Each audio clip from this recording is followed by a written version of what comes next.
Vincenzo Coretti had built his empire on fear, precision, and absolute control. Those same instincts had driven him to install discreet security cameras throughout his fortress-like estate, not out of paranoia for his enemies, though they were legion, but out of terror for his son. 9-year-old Matteo had been paralyzed from the waist down after a rival family's botched assassination attempt 2 years earlier, shattering not only Matteo's spine, but the ironclad world Vincenzo had believed he could protect with violence alone. The bullet had been meant for Vincenzo. It had been a Sunday afternoon, rare and precious, when he'd taken Matteo to the waterfront against his security team's advice. He'd wanted one afternoon where his son could see him as just a father, not the man whose name made grown men weep. The sniper had positioned himself 3 buildings away, patient and professional. The shot came as Vincenzo bent to tie Matteo's shoelace. The boy had stepped forward, excited by a street vendor's balloons, and the bullet intended for Vincenzo's skull had torn through Matteo's lower spine instead. Vincenzo had killed the sniper himself. Slowly. Then he'd eliminated the rival family, root and branch, burning their operations to ash and salting the earth where they'd stood. But no amount of blood could undo what had been done to his son. No amount of power could make Matteo walk again. Since that day, the estate had filled with doctors, therapists, nurses, and staff who came and went like soldiers rotating through a war zone. Some were competent, some were terrified of Vincenzo's reputation, some were merely there because the pay was exceptional, and they could ignore the source of the money. Vincenzo had learned the hard way that not everyone treated a vulnerable child with the patience and dignity he deserved, especially when that child was the son of a monster. There had been incidents. A nurse who'd spoken sharply when Matteo wet himself during the night, a physical therapist who'd pushed too hard during exercises, leaving bruises that made Vincenzo's trigger finger itch, a maid who'd gossiped to her boyfriend about the crippled Mafia prince, a conversation intercepted by Vincenzo's communications team. That maid had disappeared. Not killed, Vincenzo told himself, just relocated far away with enough money to stay silent and enough fear to never speak his son's name again. Each incident chipped away at Vincenzo's capacity for trust, a quality already in short supply for a man in his position. So he hid cameras, dozens of them, military-grade surveillance equipment invisible to the naked eye, embedded in smoke detectors, picture frames, light fixtures, and decorative molding. Every room, every angle, every moment of his son's day captured and archived on encrypted servers in his private office. The security team monitored the feeds in rotating shifts, flagging anything unusual. But Vincenzo rarely watched them anymore. Seeing his son's daily struggle through a lens felt like pressing on a bruise that would never heal, a constant reminder that all his power meant nothing against the random cruelty of a bullet's trajectory. He'd conquered territory from Brooklyn to Miami, commanded soldiers, politicians, and judges, moved millions in cash and product with a phone call. But he couldn't make his son whole again.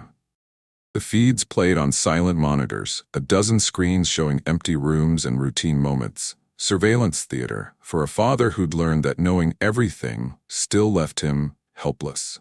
When the previous maid quit, citing the oppressive atmosphere of the house, Vincenzo's consigliere Antonio handled the replacement personally. The position had become notoriously difficult to fill. Word spread in certain circles that working for Vincenzo Coretti meant walking on eggshells around a grieving father with unlimited resources for revenge. The pay was extraordinary. The risk of making a mistake was existential. Antonio conducted 17 interviews before he found someone who didn't visibly tremble when told who the employer was. Her name was Isabella Moretti. Mid-30s, plain features, dark hair pulled back in a practical bun. Her resume was unremarkable, a string of domestic positions in ordinary households, references that checked out as sincere but not effusive. She'd worked for a family with a special needs child before, which put her ahead of most candidates. Antonio expected her to ask about the salary first. Everyone did. Instead, she'd glanced at the file he'd placed in front of her, the one with Matteo's photo and medical history, and asked a single question. "Does Matteo like music?" Antonio had paused, momentarily caught off guard. "I don't know," he'd admitted. "Why?"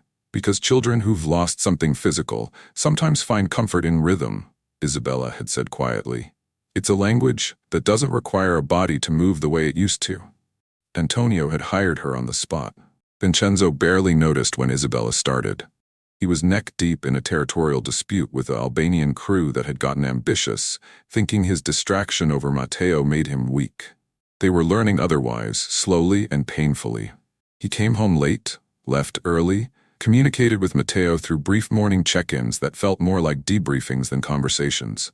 How are you feeling? Fine, Papa. Did you do your exercises? Yes, Papa. Good. I'll be home late. Behave for Isabella. Yes, Papa. The conversations left Vincenzo hollow, but he didn't know how to fix them. He'd never learned the language of gentleness. His own father had raised him with fists and lessons about power. Affection was weakness. Sentiment was a liability. Love was the knife your enemies would use to gut you. And yet, here he was, completely undone by love for a 9-year-old boy who looked at him with eyes that held more disappointment than fear. The first week with Isabella passed uneventfully, according to Antonio's reports. The house remained spotless. Meals were prepared on time. Matteo's schedule was followed precisely. The security team flagged nothing unusual in the feeds. Isabella kept to herself, spoke politely to the armed guards who patrolled the grounds, and treated Matteo with professional courtesy. But Vincenzo noticed something different in his son. Subtle, almost imperceptible. Matteo started asking when Vincenzo would be home, not with the resigned tone of obligation, but with something that almost sounded like eagerness. The boy who once spent evenings staring blankly at television screens now seemed present, alert. When Vincenzo asked how his day had been, Matteo's answers stretched beyond monosyllables. Isabella made pasta with that sauce you like. She said you taught her the recipe. Vincenzo hadn't taught anyone any recipes. He'd never even told Isabella he had a favorite sauce. She asked me about the books in the library. I told her about the adventure ones you used to read to me. Vincenzo couldn't remember the last time he'd read to Matteo. Before the shooting, certainly. A lifetime ago. The curiosity gnawed at him. Not suspicion, exactly. The security team would have alerted him to anything dangerous. But something had shifted in his son's demeanor, and Vincenzo Coretti had survived 20 years in his business by paying attention to shifts. One evening, he returned home earlier than usual, a meeting canceled due to an associate's sudden case of federal indictment. The house was quiet, the kind of stillness that usually filled him with dread. He moved through the marble halls like a ghost in his own fortress, past the Renaissance paintings he'd acquired through channels that would horrify museums, past the sculpture garden visible through bulletproof windows, toward the west wing where Matteo's rooms occupied an entire floor. He heard music before he reached the hallway. Not television, not the therapeutic exercises. Something else. A classical guitar, playing softly. Vincenzo paused at the top of the stairs, hand instinctively moving to the Glock he carried at the small of his back. Then he relaxed. He recognized the piece. Fernando Sor. A studio in B minor. His mother had played it when he was young, before his father had smashed her guitar during an argument and forbidden music in the house as a distraction from the family business. He moved silently toward Matteo's suite, then stopped. Instead of entering, he pulled out his phone and opened the security app, accessing the camera feed from his son's sitting room. What he saw made him forget to breathe. Isabella sat on the floor beside Matteo's wheelchair, not behind it like staff usually positioned themselves, not hovering anxiously like the therapists, but right there on the hardwood floor, legs crossed, back straight. She held a small classical guitar, fingers moving across the fretboard with the kind of easy competence that spoke of years of practice. But she wasn't performing. She was teaching, or rather she was including. Matteo held 2 wooden spoons, the kind from the kitchen, and he was tapping them against the wheels of his chair in rhythm with her playing. Not randomly, deliberately, creating a percussion accompaniment to her melody, and he was smiling. Not the polite smile he gave Vincenzo, not the patient smile he gave doctors. A real smile, wide and unguarded, the kind Vincenzo hadn't seen since before the bullet. Isabella played a phrase, then stopped. Your turn, she said. Give me a rhythm. Matteo hesitated, then tapped 1 2 1 2 3 1 2. Isabella nodded seriously as if he'd presented her with a complex mathematical equation. Interesting. Asymmetrical. I like it. She played the same pattern on the guitar, incorporating his rhythm into the melody. Then she elaborated on it, turning his simple beat into something complex and beautiful. Matteo's eyes widened. That's what I made? You created it? Isabella corrected gently. I just helped it grow. Vincenzo felt something crack in his chest. He watched for another 20 minutes, unable to look away. Isabella taught Matteo about rhythm and timing, about how music was just patterns in time, how those patterns could be complex or simple, fast or slow, but they were all valid. She never once mentioned his legs, never once treated him as fragile. When Matteo struggled to maintain a rhythm, she didn't correct him with pity. She challenged him. Faster, you can do faster, your arms are strong, and Matteo tried and succeeded and laughed when he got it right. When the lesson ended, Isabella set the guitar aside and began preparing Matteo for dinner with the same efficiency the previous staff had shown. But there was a difference in how she moved around him. How she spoke. She narrated what she was doing before she did it. I'm going to adjust your cushion now. Tell me if the pressure feels wrong. She asked his opinion on small things. Do you want the blue shirt or the green one? I think the green brings out your eyes, but you're the boss.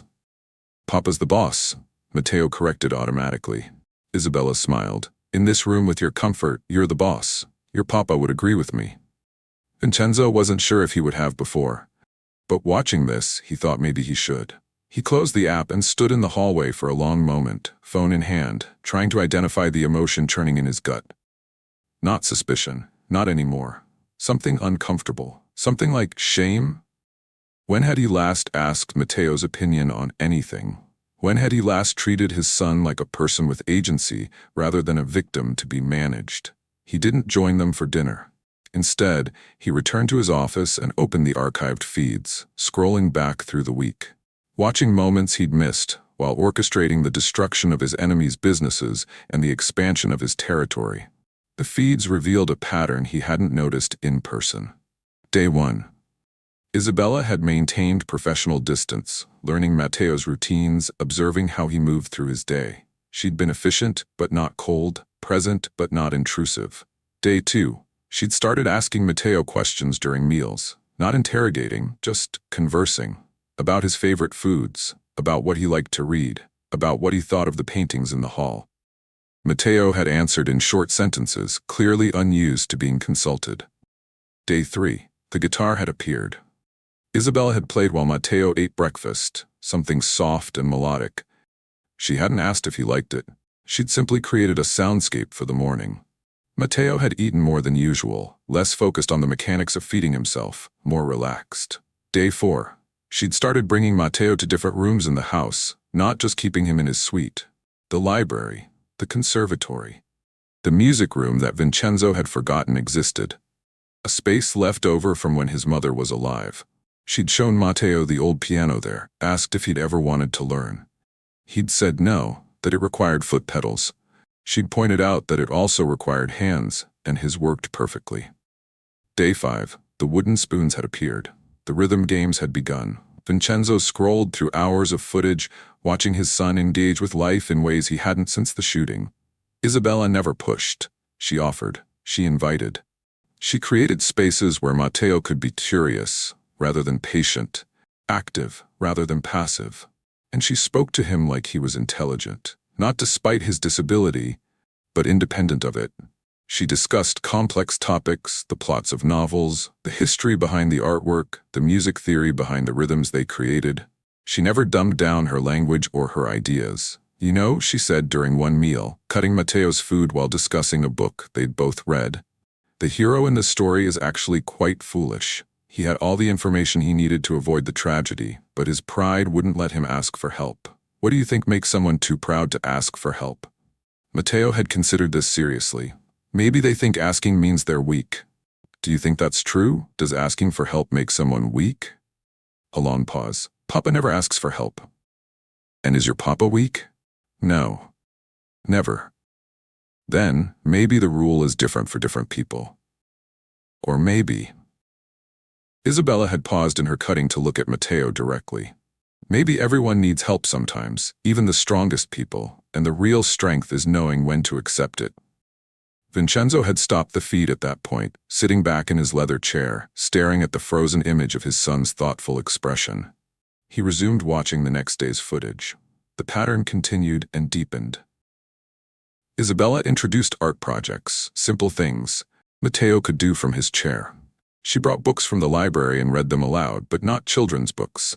Adventure novels, mysteries, stories with complex plots and moral ambiguity. She asked Matteo's opinion on characters' choices, never suggesting there was a right answer, always treating his thoughts as valuable. She incorporated his physical therapy into games. The exercises his therapist assigned became challenges, obstacles in imaginary adventures. You're climbing the rope bridge over the Crocodile River. 3 more arm raises. Can you make it? The crocodiles are getting closer. Matteo would laugh and push himself harder than he ever did for the actual therapist. And through it all, she maintained perfect professionalism with the rest of the staff. Polite to the guards, efficient with the cook, respectful to Antonio when he checked in.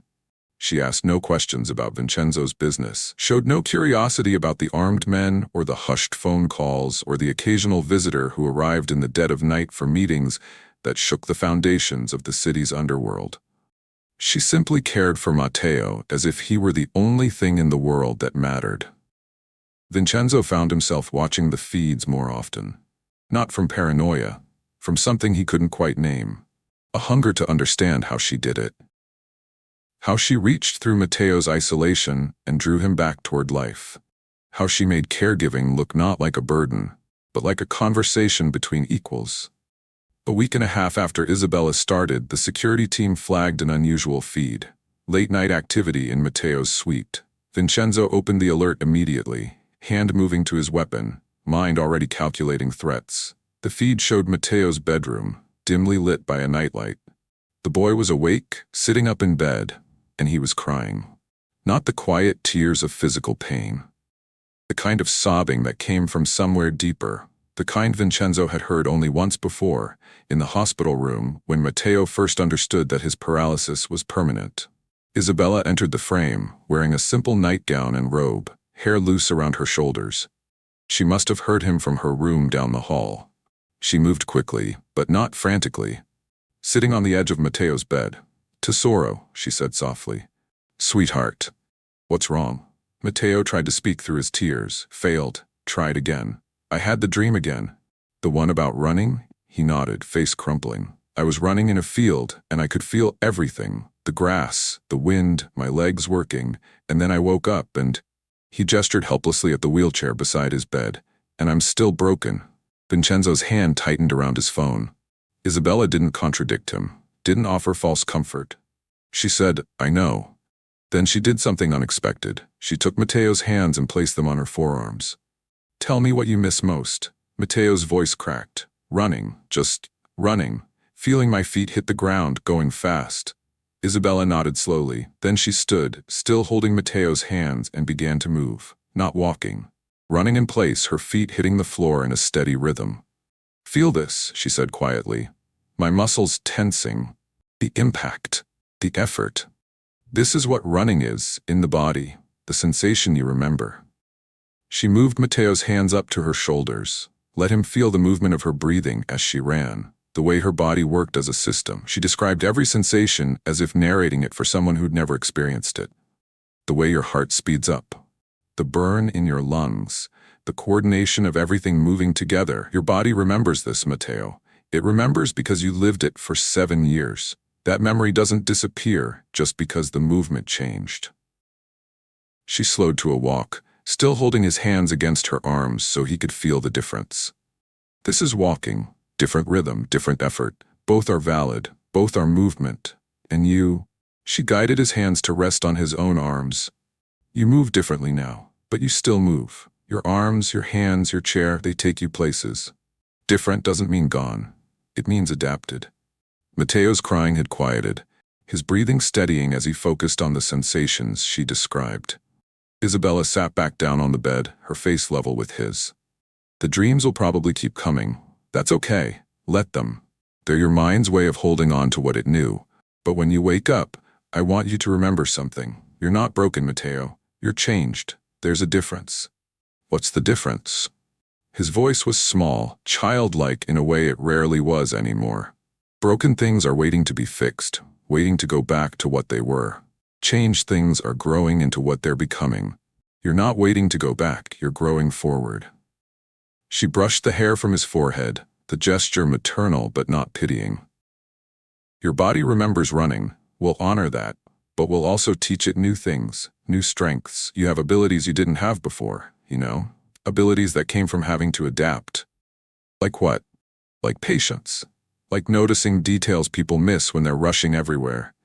Like the strength in your arms that most 9-year-olds don't have. Like the way you listen, really listen, to music and stories because you've learned to be present. She smiled. You're becoming someone remarkable, Matteo. Not despite what happened, just becoming. Vincenzo watched his son's face transform, the despair giving way to something tentative but real. Hope. Isabella stayed with Matteo until he fell asleep, then quietly left the room. The camera caught her pausing in the hallway, her own face showing exhaustion and emotion she'd hidden from the child. She pressed her hand briefly to her mouth, shoulders shaking slightly, before composing herself and returning to her quarters.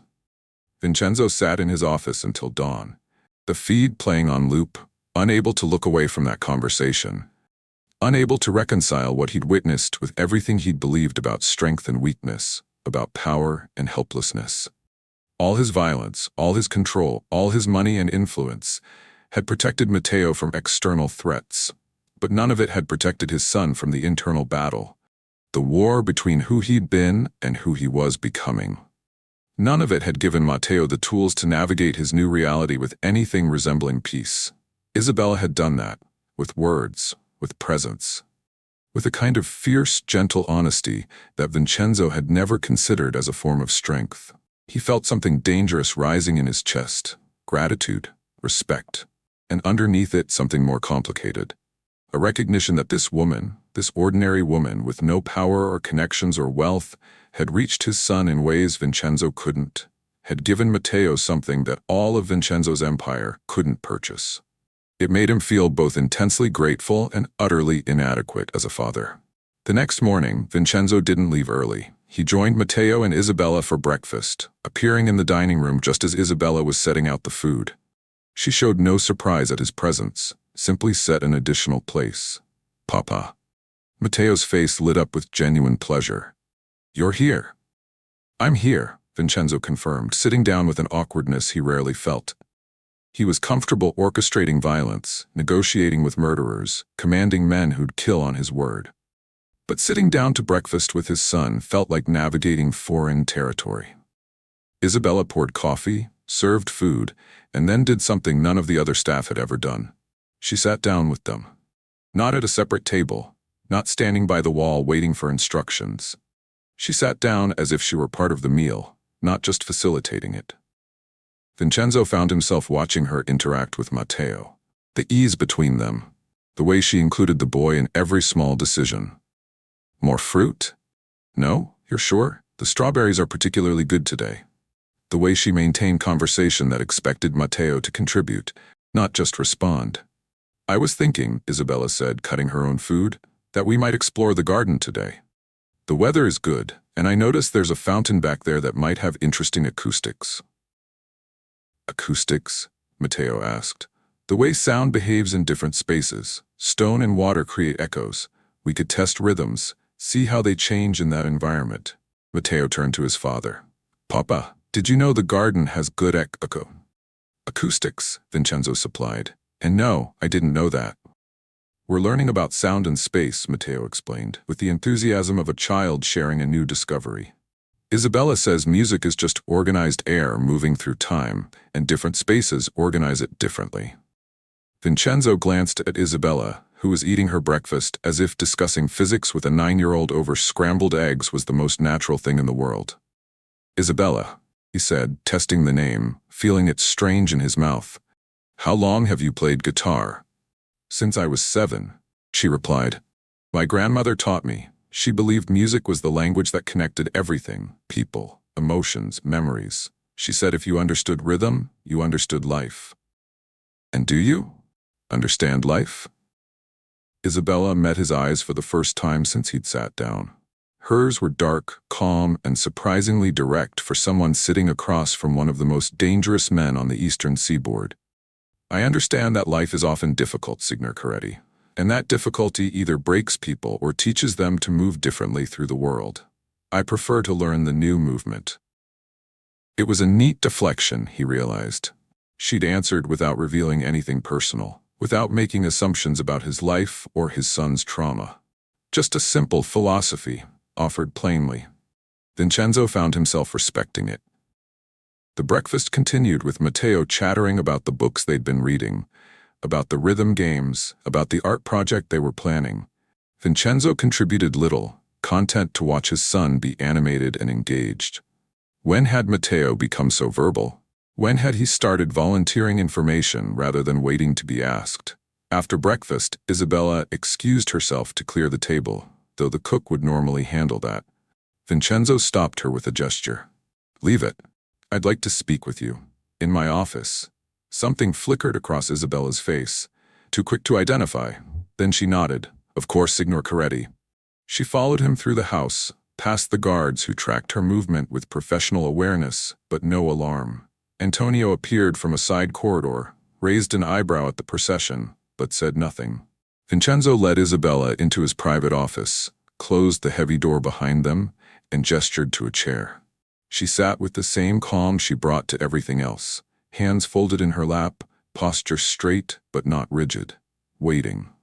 Vincenzo moved behind his desk, then thought better of it.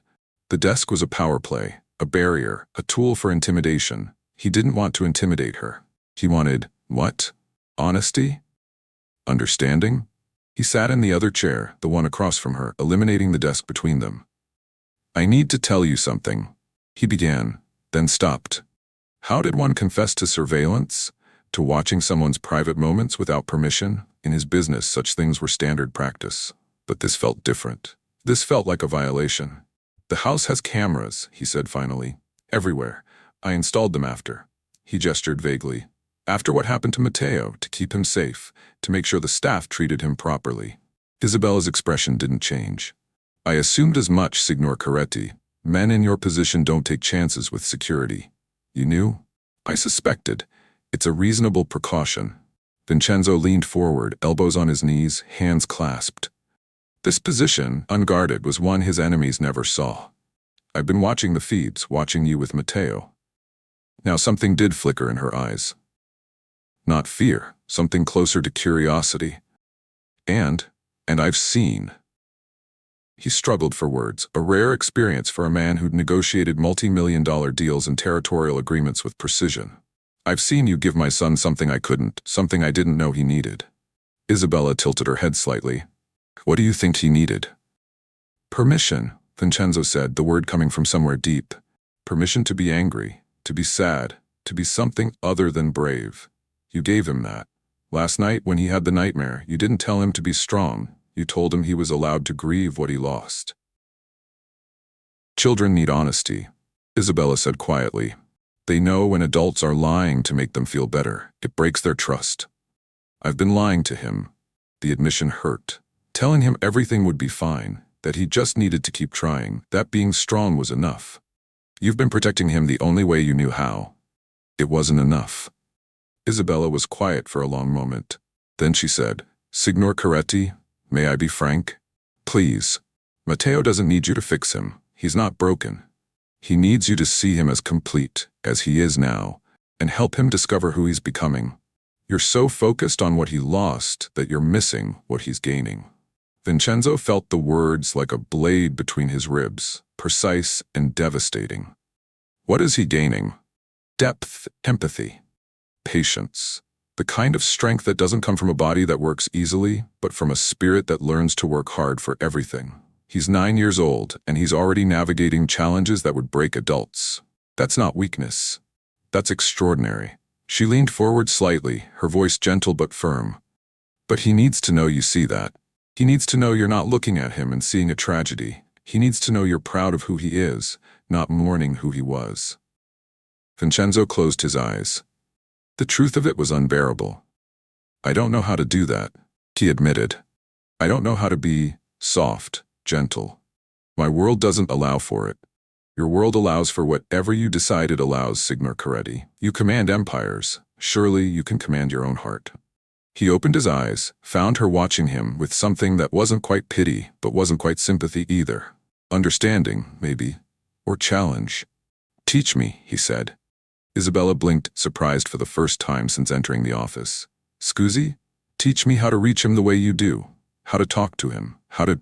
He gestured helplessly. How to be what he needs. I'm a maid, Signor Coretti, not a therapist.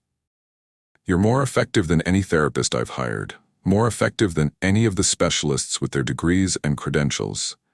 You've given Matteo back his smile in 10 days. That's worth more than anything. Isabella studied him for a long moment.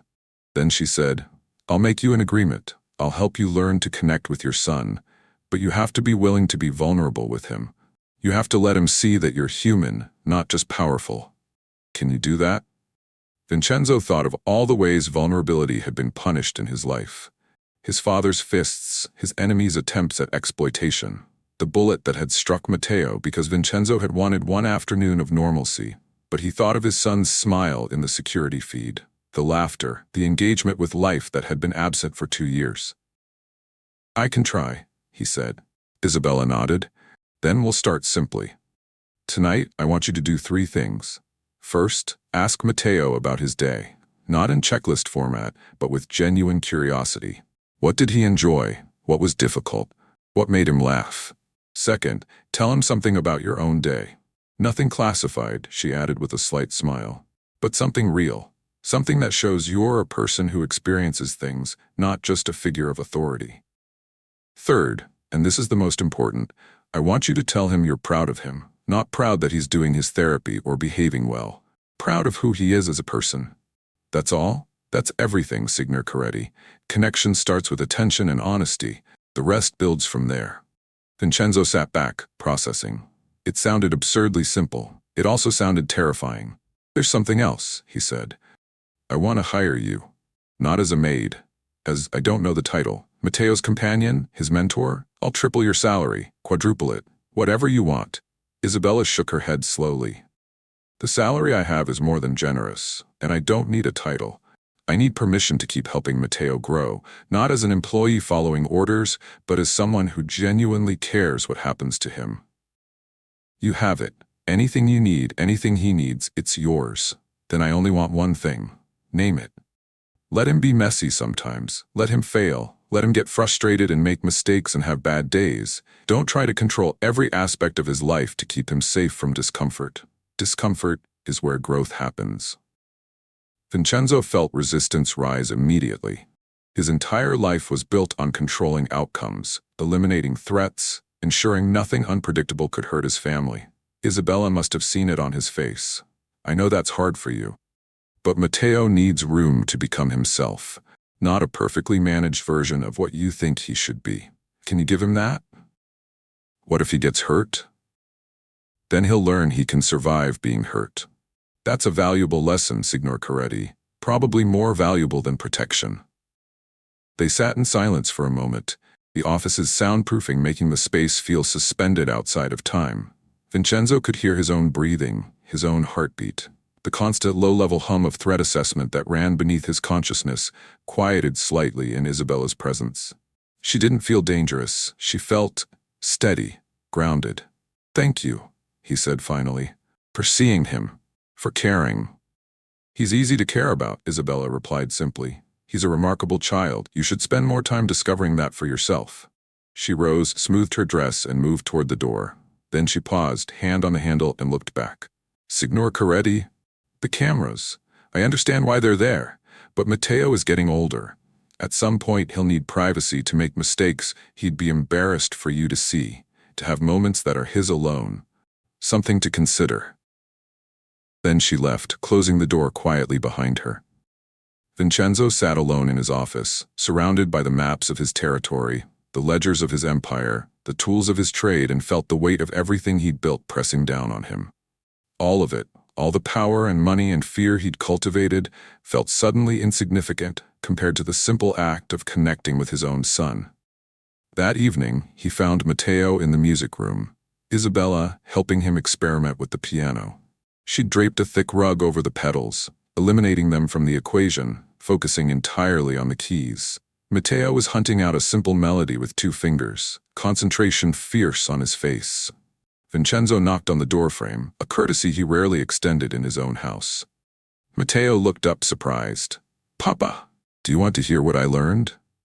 "Very much."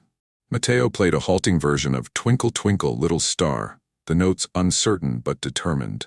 When he finished, he looked to his father for approval, and Vincenzo saw the vulnerability in that look, the hope that his father would find value in this small accomplishment.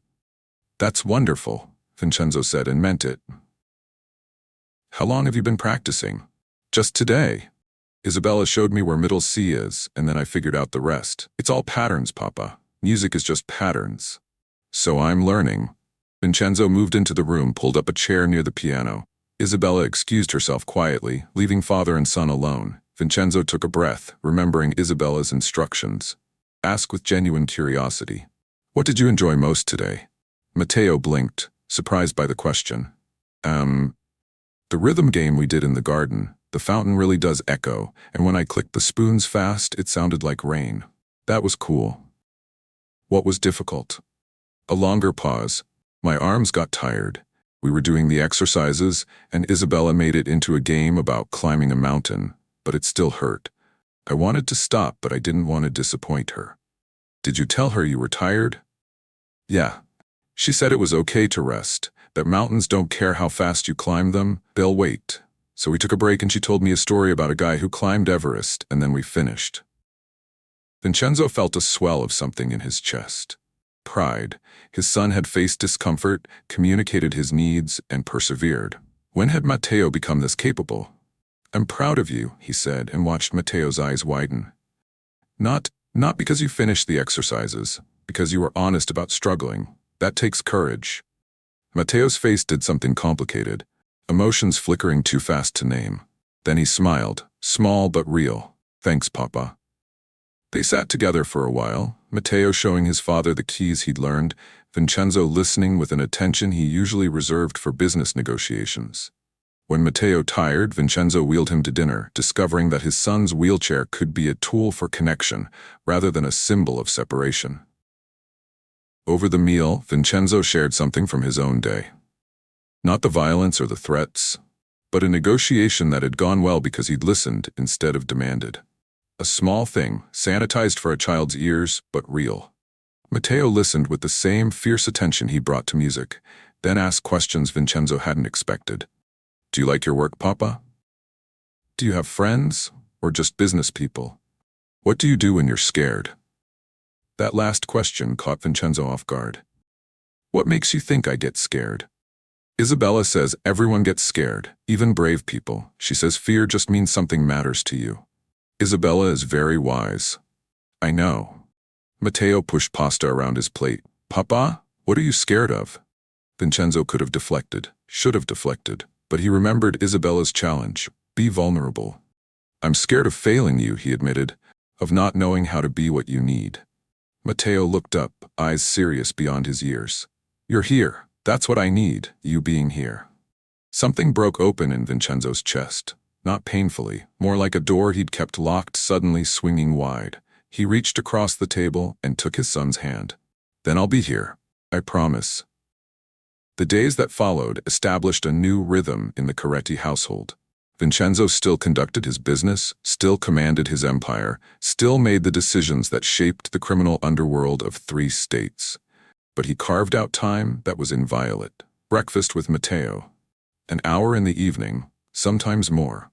Time where business didn't intrude, where he was just Papa, learning to navigate fatherhood with the same strategic intelligence he brought to everything else. Isabella became less of a presence and more of a foundation. She created structures that allowed father and son to connect, activities they could do together, then gracefully absented herself to let them build their relationship. She taught Vincenzo small things, how to phrase requests as choices, How to let Matteo struggle without immediately solving the problem. How to celebrate process over outcome. He tried to transfer from the wheelchair to the piano bench by himself today. Isabella reported one evening. He didn't succeed, but he tried. I didn't help. I waited until he asked. Did he get frustrated? Magnificently. He cursed in Italian, which I'm certain he learned from the guards. Very creative phrases. Vincenzo felt alarm spike. I'll speak to the guards. Don't. Isabella's interruption was gentle but firm. Let him have his frustration. Let him have his words. He needs to feel his emotions fully, even the dark ones. Especially the dark ones. Suppressing anger just teaches him to suppress everything. It went against every instinct Vincenzo had, but he was learning to trust Isabella's understanding of his son. The transformation in Matteo was gradual but undeniable. He engaged more, laughed more, pushed himself harder in therapy because he wanted to, not because he was supposed to. He started asking to try new things, to explore parts of the estate he'd avoided. He made friends with the cook's daughter when she visited, the first peer interaction he'd shown interest in since the shooting. And he talked to his father. Real conversations about books and music and questions about how the world worked. Vincenzo found himself researching topics so he could discuss them intelligently with his 9-year-old son. Philosophy, history, science. Matteo's curiosity was boundless once given permission to explore. One evening, about a month after Isabella started, Vincenzo was reviewing security footage, not compulsively, but as part of his routine check. One clip caught his attention. Matteo and Isabella in the library. Matteo was reading aloud from an adventure novel, his voice gaining confidence with each page. When he finished the chapter, he looked up at Isabella. Do you think I'll be able to do things, real things, when I'm grown up? What do you want to do? I don't know. Something important, something that matters. Isabella set down her book. Matteo, you're already doing important things. You're learning, growing, becoming yourself. That's the most important work there is. But I mean like a job, a career. What can I do from a wheelchair? Anything that uses your mind and your heart. Architecture, music, writing, business, teaching, technology, research. The list is endless. Your chair doesn't limit what you can think or create or contribute. It just changes how you move through space. Papa runs everything from behind a desk anyway, Matteo observed. He doesn't need to walk to be powerful. Isabella smiled. Exactly. Power comes from your decisions and your intelligence, not your legs. You're already learning that. You're one of the smartest 9-year-olds I've ever met. Really? Really. You think deeply. You ask hard questions. You're learning to persist through difficulty. Those are skills that will take you anywhere you want to go. Matteo was quiet for a moment. Then, Isabella, do you think Papa is proud of me? Why don't you ask him yourself?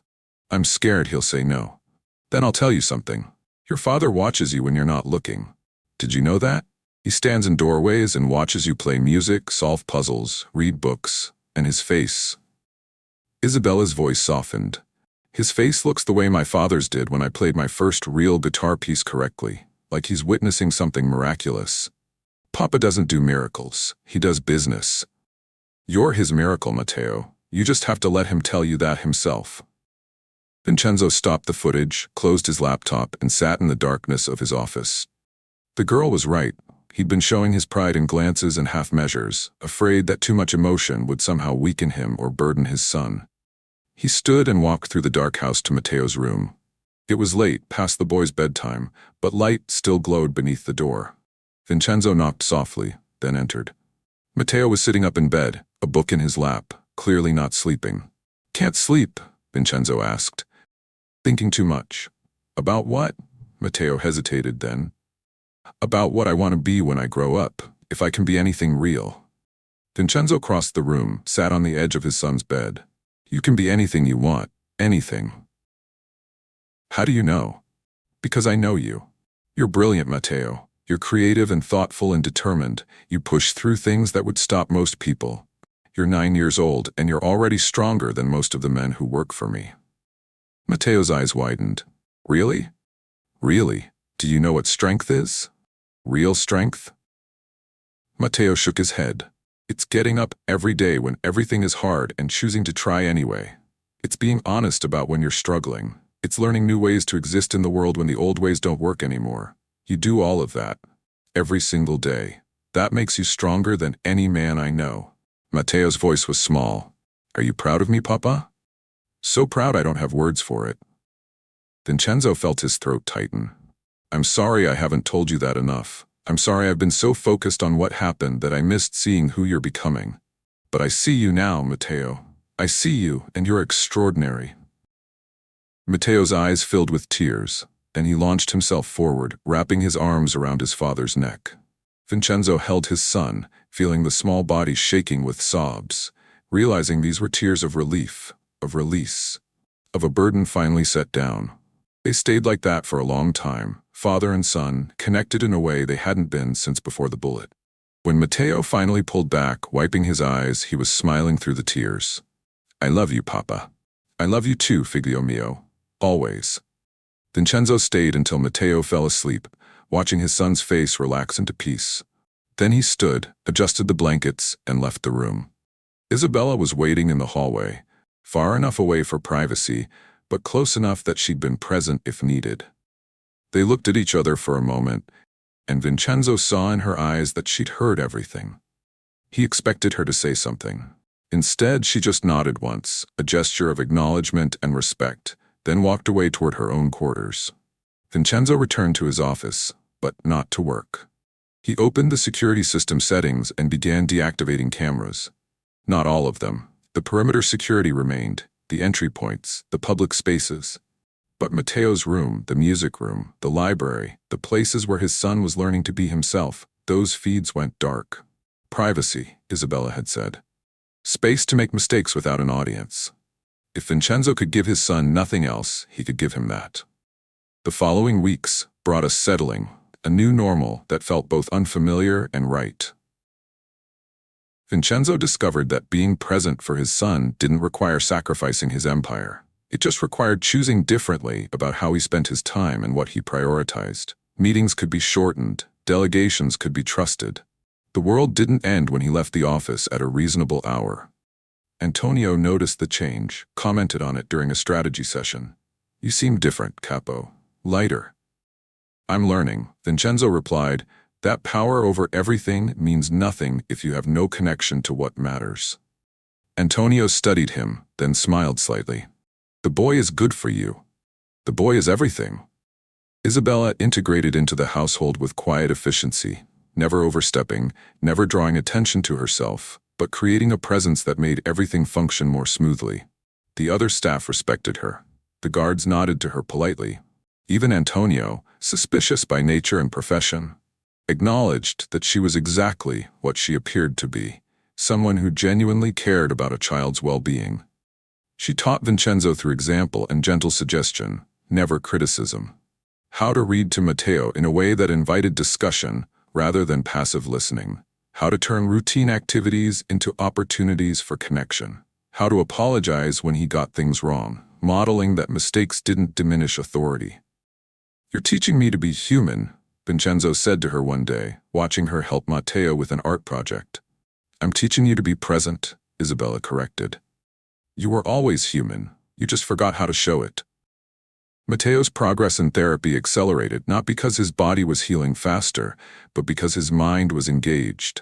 He set his own goals, celebrated his own victories, and developed resilience that impressed his medical team.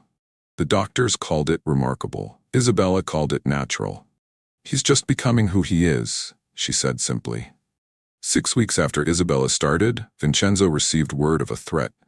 A rival organization making moves on his territory, testing boundaries. The old Vincenzo would have responded immediately with overwhelming force.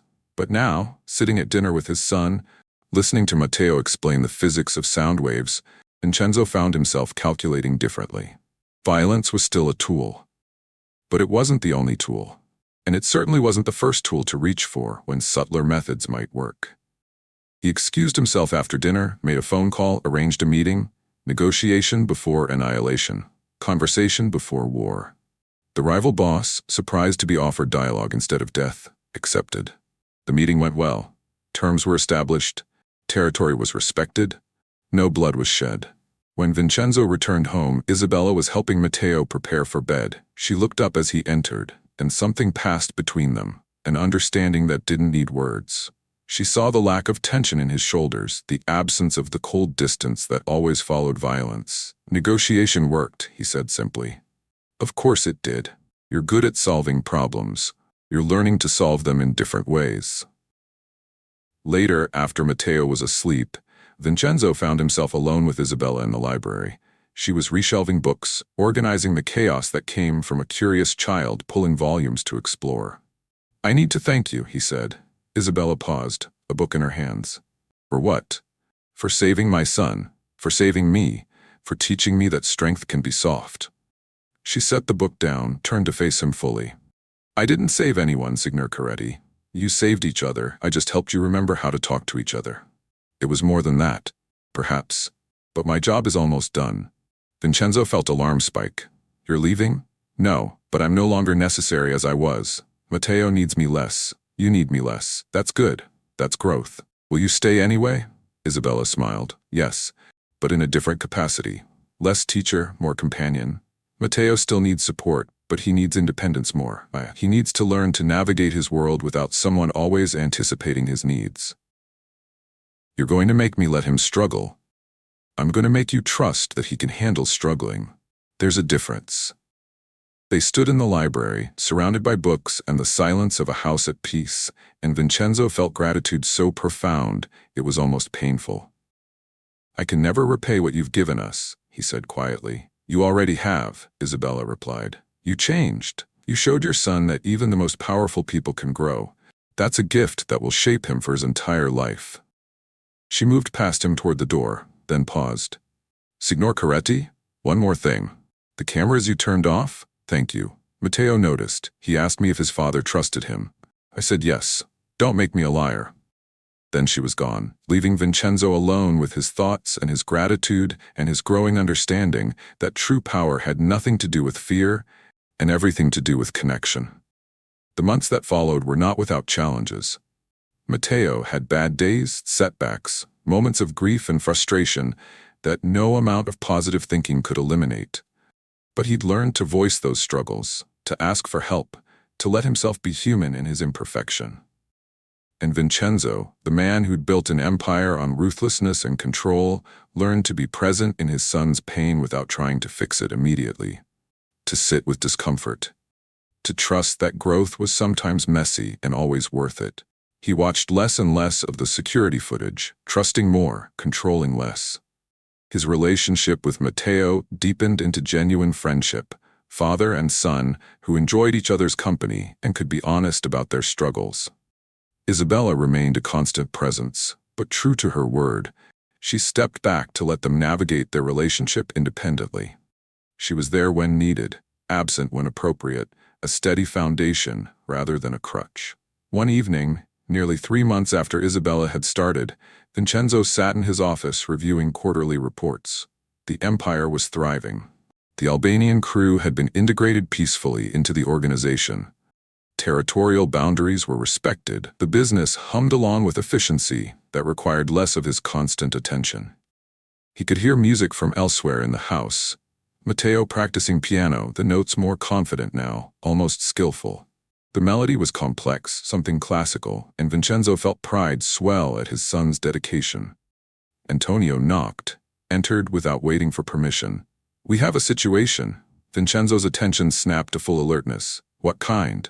"The feds are sniffing around the Port Elizabeth operation. Nothing concrete yet, but they're asking questions." "Options?" "We shut it down temporarily, move the operation, wait for the heat to pass, or we lawyer up, brazen it out," Vincenzo considered. The old him would have done something dramatic, something to send a message, but he'd learned lately that not every problem required a hammer. Move it, temporarily. Redirect their attention to the Brooklyn operation, which is clean. Let them waste time chasing nothing. We'll reopen Elizabeth when they've moved on. Antonio nodded approval. "Smart, subtle. I'm learning subtlety has its place. The maid teaching you that too?" Vincenzo smiled slightly. "Among other things." After Antonio left, Vincenzo stood and walked through the house toward the music.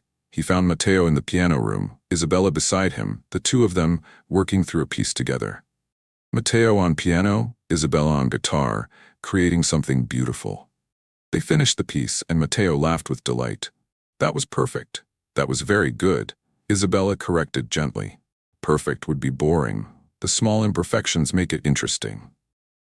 Matteo noticed his father in the doorway. Papa, did you hear? We played the whole thing. I heard. It was beautiful. Want to hear it again? Very much. Vincenzo settled into a chair, and they played for him, his son, and the woman who'd taught them both how to be human again. And in that moment, surrounded by music and laughter and the simple peace of family, Vincenzo Coretti understood something his father had never taught him. True power wasn't in control or fear or the ability to destroy. True power was in the courage to be vulnerable, to connect, to love without armor. It was in choosing gentleness when violence was easier. It was in trusting others with the things that mattered most. He'd built an empire that would make his name feared for generations, but his real legacy was sitting at that piano, laughing as he played, whole and happy and learning to become himself. That was worth more than all the territory, all the money, all the power he'd accumulated in 20 years of ruthless ambition. When the music ended, Matteo turned to his father. Papa, Isabella says you used to play music when you were young. Is that true? Vincenzo thought of his mother's guitar, smashed by his father's rage, of the child he'd been who loved beauty before being taught to love power. It is true, he said. Will you play with us sometime? It was a simple request, but it felt like an invitation to reclaim something he'd lost long ago, something he'd thought was dead. Yes, Vincenzo said. I'd like that very much. And in the smile his son gave him, in the quiet approval in Isabella's eyes, Vincenzo felt something he'd stopped believing in years ago. Redemption. Not through violence or power or control, but through the simple, difficult, beautiful work of being present. Of choosing connection over isolation. Of learning to be soft when every instinct screamed for hardness. The mansion that had felt like a fortress, cold and defensive, began to feel like a home. Laughter echoed where silence had reigned. Music filled spaces that had only known the quiet tension of danger. And Vincenzo Coretti, the man who controlled an empire through fear, learned that the most important thing he could control was himself. His reactions, his choices, his capacity for growth. If this story moved you, if you believe that real change comes from compassion where we least expect it, that even the most damaged people can learn to heal, that hope is stronger than fear and love more powerful than control, then remember this. Humanity exists even in the darkest places. Sometimes all it needs is permission to emerge. Sometimes all we need is someone who sees our potential and refuses to let us hide from it. Subscribe to hear more stories that remind us what we're capable of becoming.